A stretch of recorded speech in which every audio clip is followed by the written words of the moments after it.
Ontario, Canada, the Dennis Prager Show. Speaking here tonight on Is There Hope? Big talk.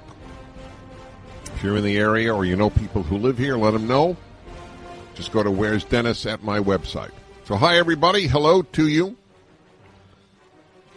This box that makes all my broadcasting possible. I don't miss a day, no matter where I travel to. It's amazing. It's an amazing box. The only time I'll be missing, I think I should tell you now, the annual, we used to go on 2 a year. I have now made it 1. I think generally now it's 1 a year.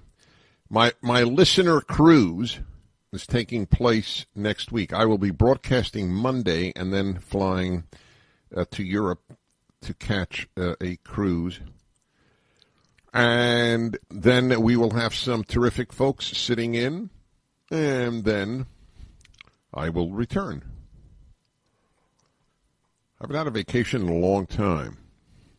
What is it like to have a vacation? Where, you know what, a vacation for me is wherein I don't have to be on top of the news. I don't have to read all of what is happening at any given moment. And most significantly, I can actually sleep in. That's it. I could do that, by the way, at home. I would be very happy to have a vacation at home. But how many people have vacations at home? It's an interesting question, at least to me. Welcome to the show.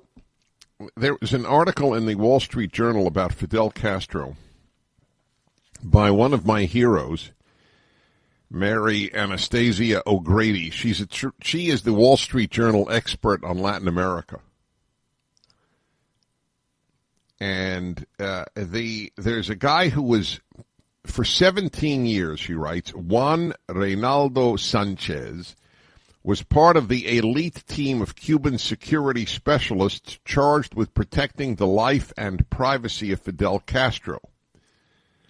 But in 1994, his loyalty came into question when, with a daughter already living abroad, a brother jumped on a raft for Florida.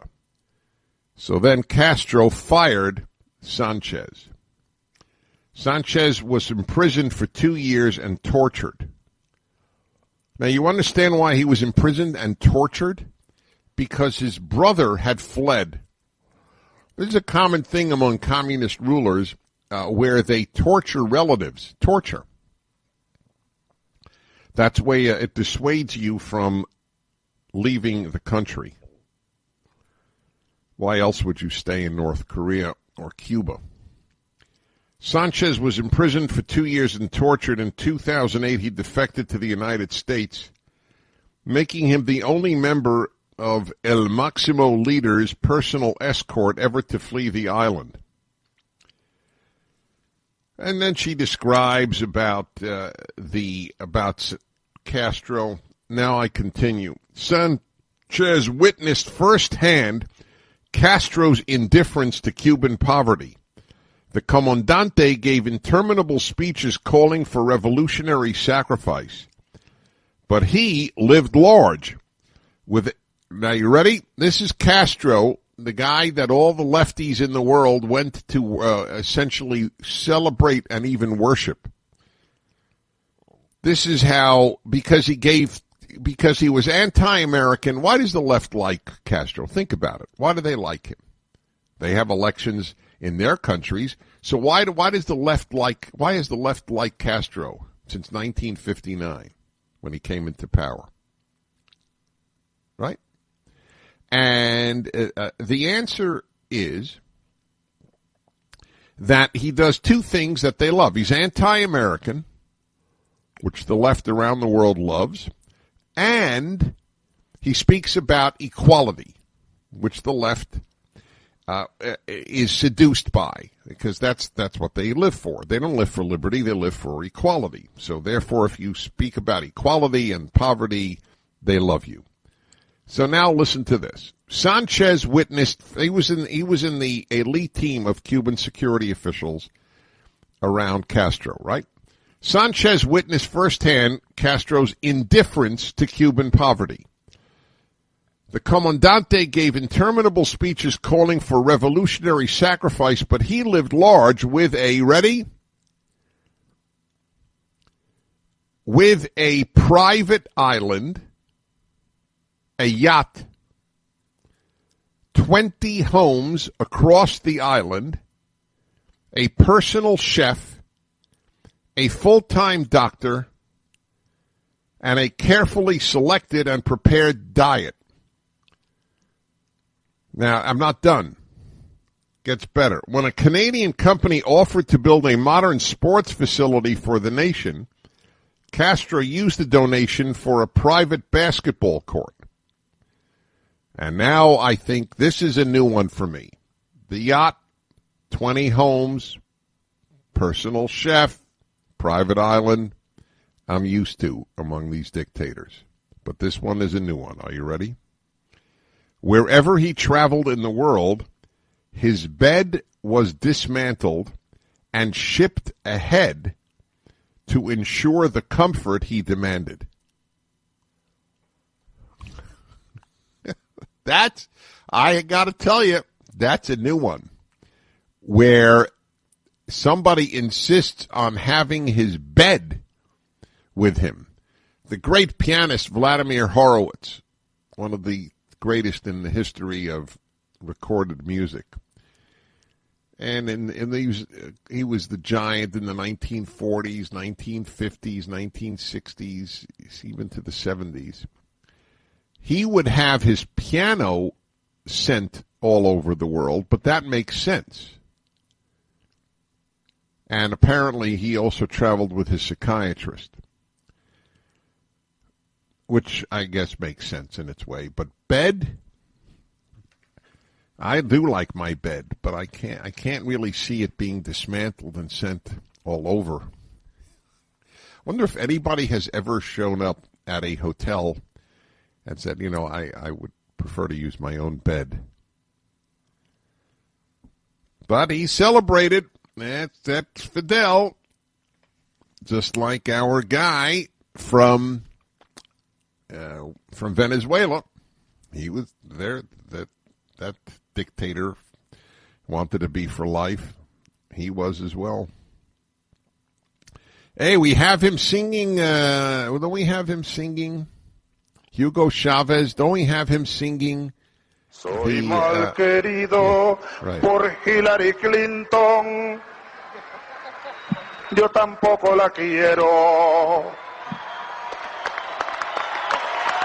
La da da da da. You know my theory. Remember this when he first came out? I told you my theory.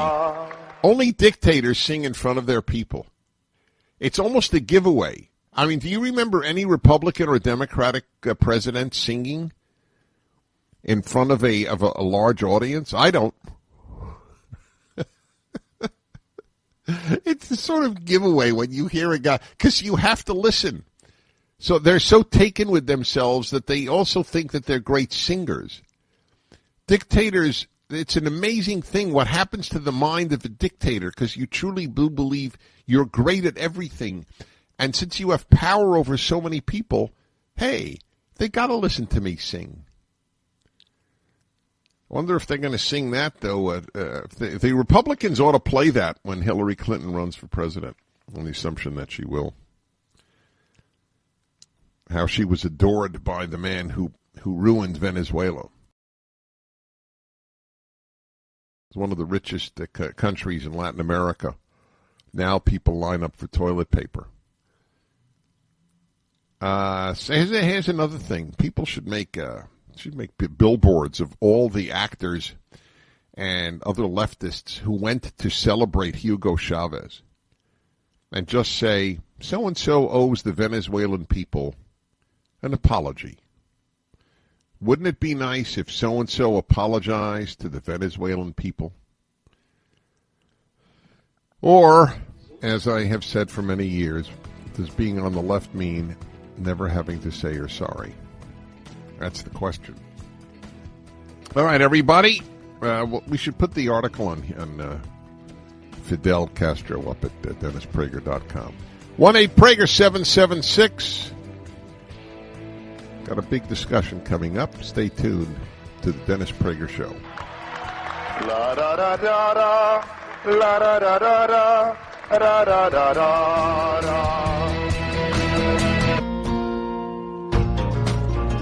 Hello, everybody. Welcome back. Dennis Prager here in Toronto, where I'm speaking tonight. So, Canadian listeners, you're welcome. And anybody who has friends or relatives in the Toronto area, let them know. It's at Where's Dennis at my website.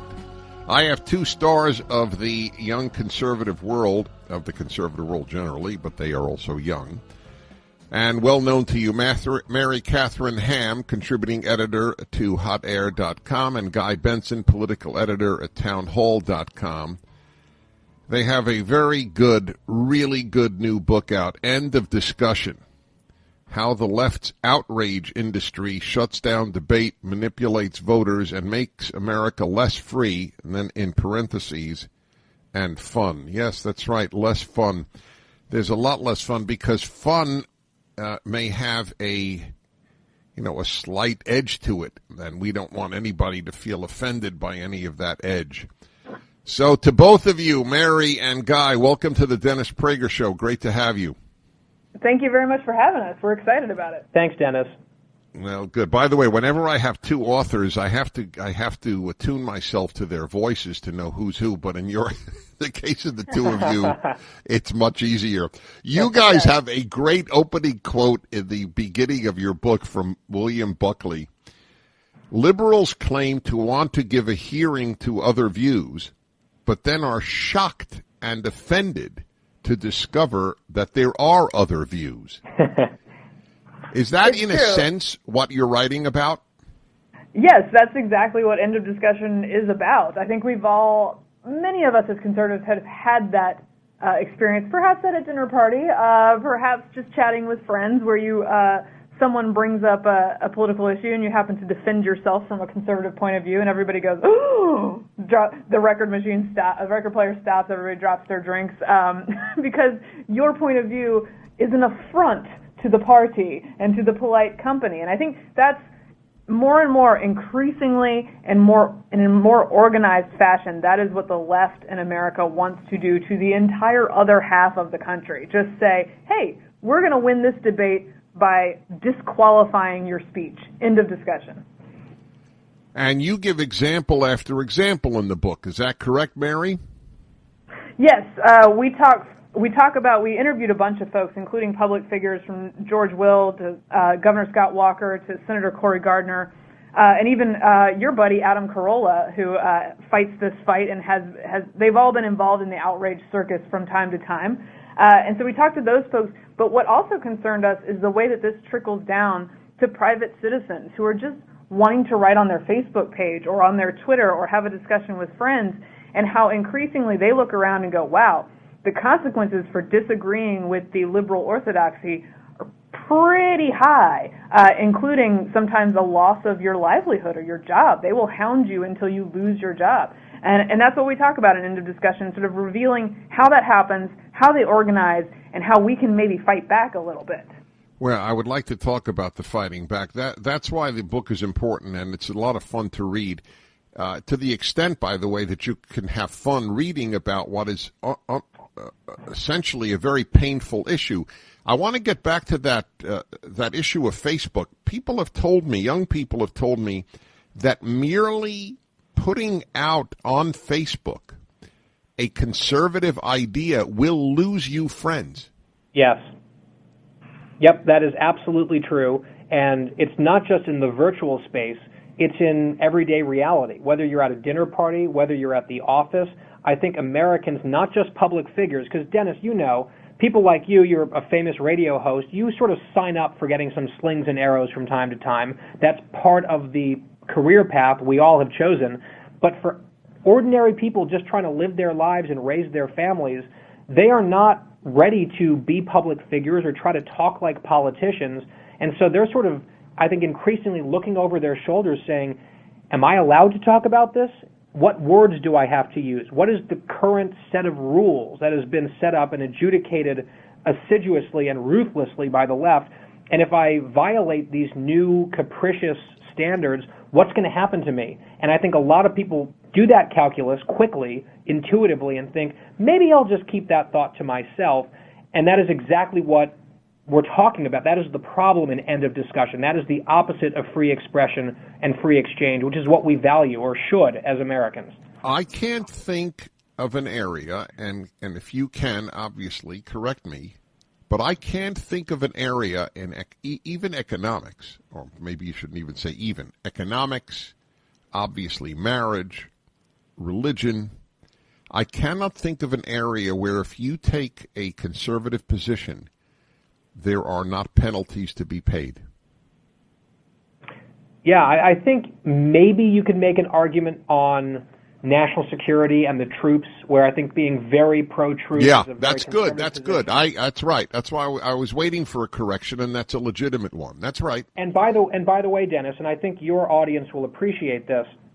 We're conservatives, obviously. You're conservative, but we recognize simply preaching about this problem to the choir and complaining about, oh, look at what the left is doing, that's not going to help fix the problem. So we wrote the book in such a way that we thought was intellectually honest, occasionally calling out our own side, and we also tried to have a little bit of a light touch, because writing an outraged book about outrage isn't necessarily productive, isn't going to help. So we wanted the book to be accessible, of course, to conservatives who will lap up most of and agree with most of what's in end of discussion, but we wanted to approach it from a vantage point and a tone that moderates and open-minded left-of-center people can pick up the book and say, okay, this is not a partisan screed that I cannot stand reading one more word of, because we have to get alliances across the political spectrum to mitigate this issue, or else we will fail.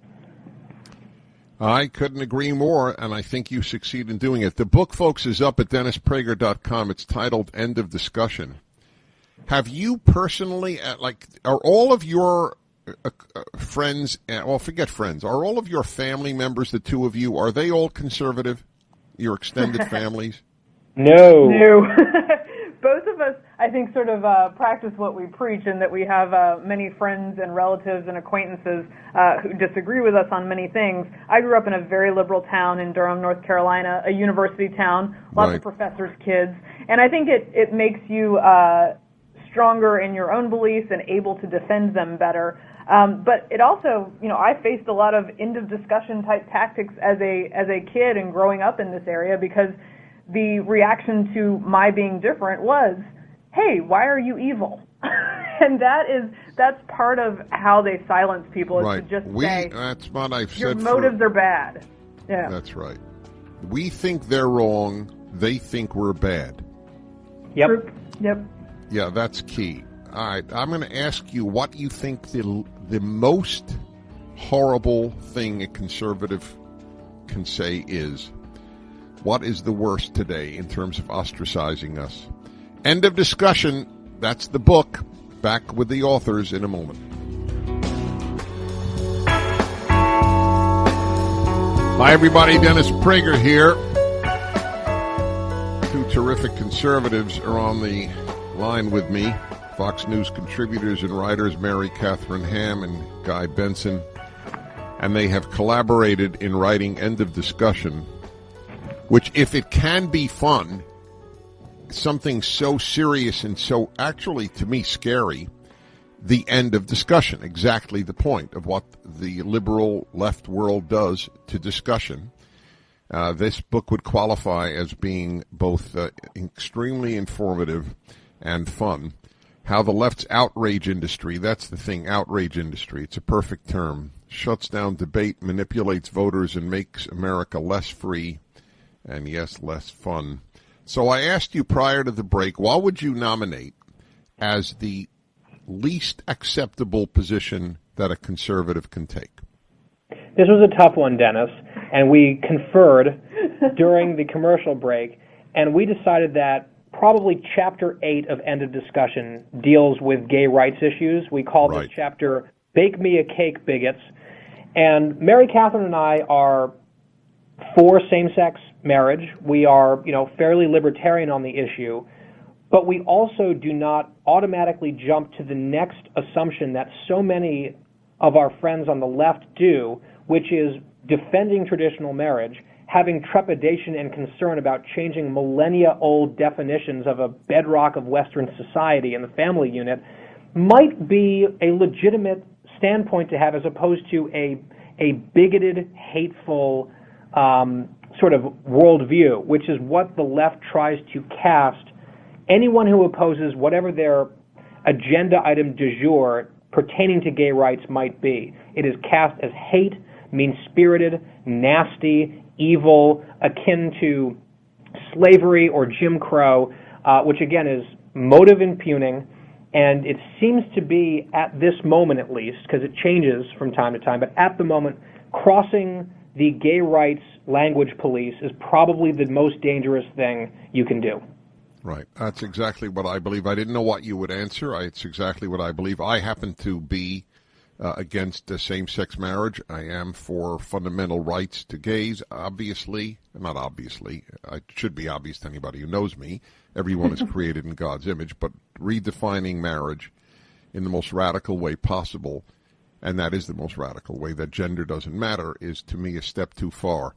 But you don't immediately assume that I'm a hate-filled, racist-like human being. So what is the difference between you, who support same-sex marriage, and people on the left who support same-sex marriage? Why are you capable of entertaining intellectual and human respect for me, and they are not? I would say because I have very close friends and very close relatives who come down on your side of this question. And I've had this conversation many times with people of faith, people of goodwill, and we just have a difference of opinion. And what I think another difference, Dennis, is that Mary Catherine and I are not coercive in our belief on this question, right? So we believe that this is the right direction to go in, it's the fair thing to do. We respectfully disagree with you, and we can have the discussion back and forth and have the conversation and then move on to other things. And also, one of those things, I should add, is defending the rights and liberties of people who disagree with gay marriage, for example, who might own a florist shop or a bakery and that sort of thing. But we don't like this enforcement, this mandatory celebration. It seems like a lot of our colleagues who support gay marriage for a long time persuaded a lot of Americans by using libertarian arguments, live and let live, appeals to fairness and humanity and that sort of thing.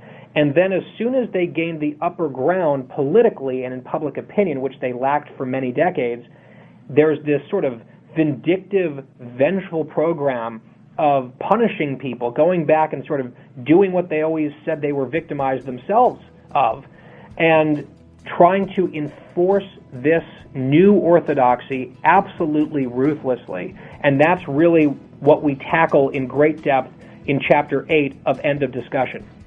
Yeah, and that, to me, that's some of the scariest stuff, Dennis, is when you start talking about these small businesses really just getting ground into dust because someone walked in and asked for a pizza. Yes. All right, we're going to continue with that in a moment, Mary, because I want to tell everybody what the book is. End of Discussion. It is up at my website. I'm Dennis Prager. We will continue in a moment.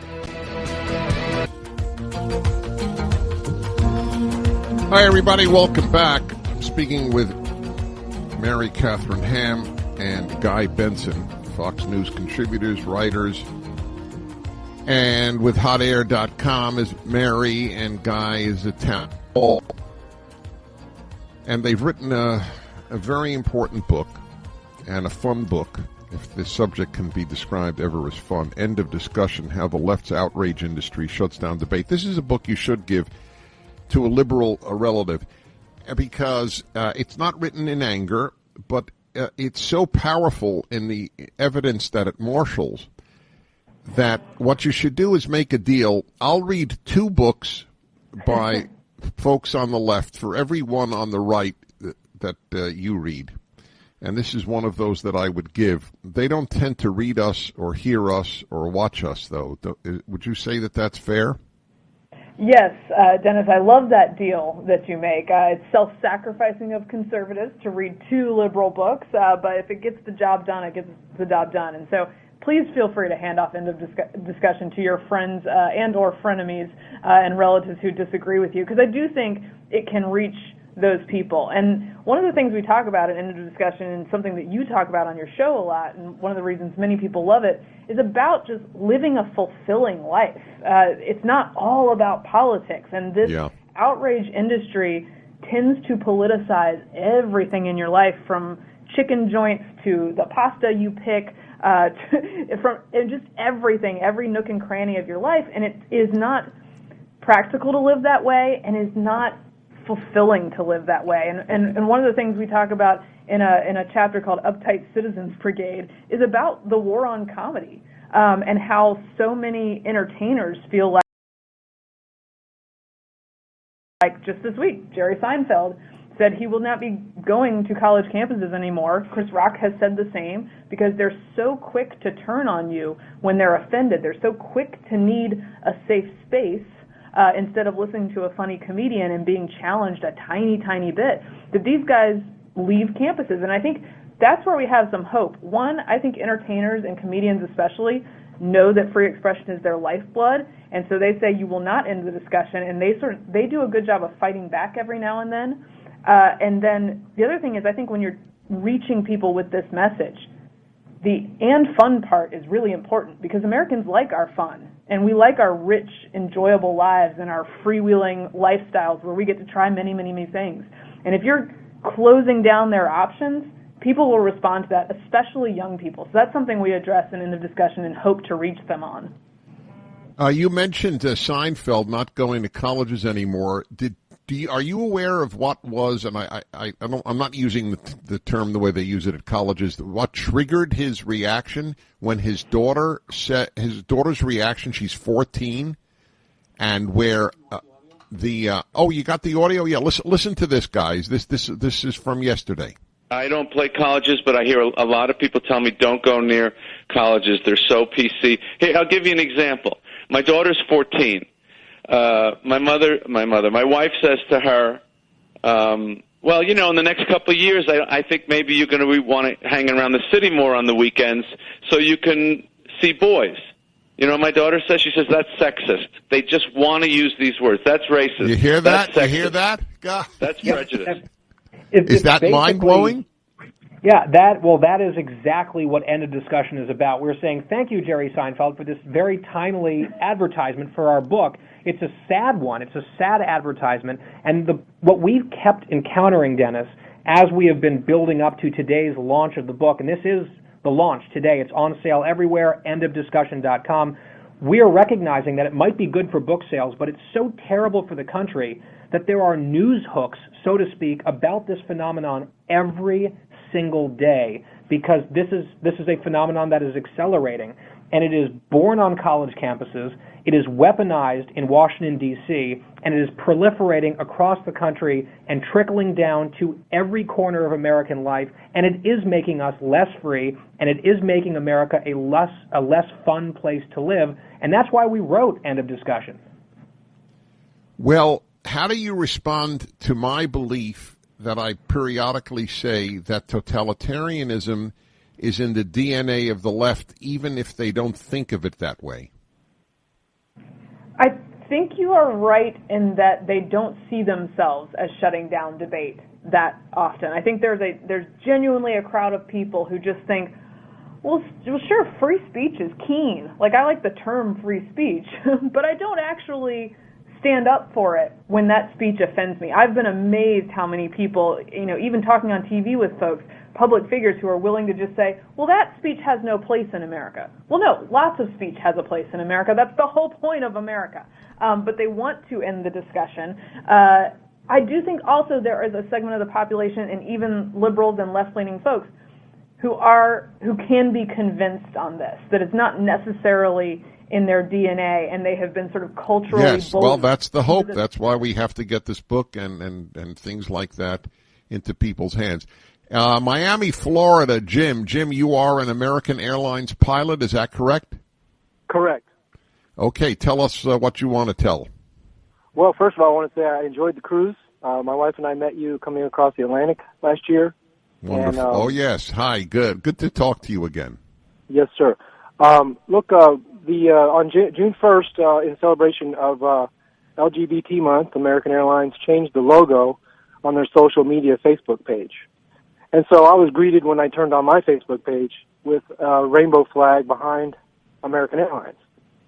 So I had to actively remove that because it's not something I like to celebrate. It's a reality that I live with every day. I have to be careful in the way I defend traditional marriage and speak against same-sex marriage in my workplace.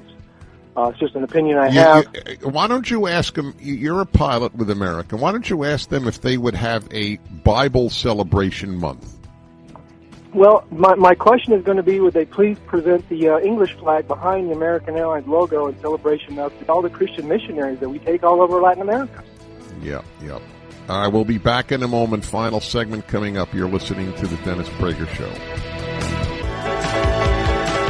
You know, it is amazing, that story from the pilot, the American Airlines pilot, that the Facebook page for social media for American Airlines now has the gay liberation flag for this month of LGBT celebration.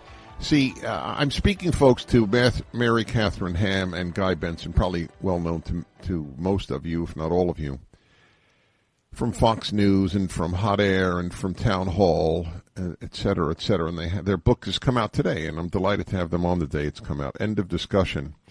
See, American Airlines has zero to fear from the right. But if they were to do something, like I said, why wouldn't they have a month? They're not a federal government.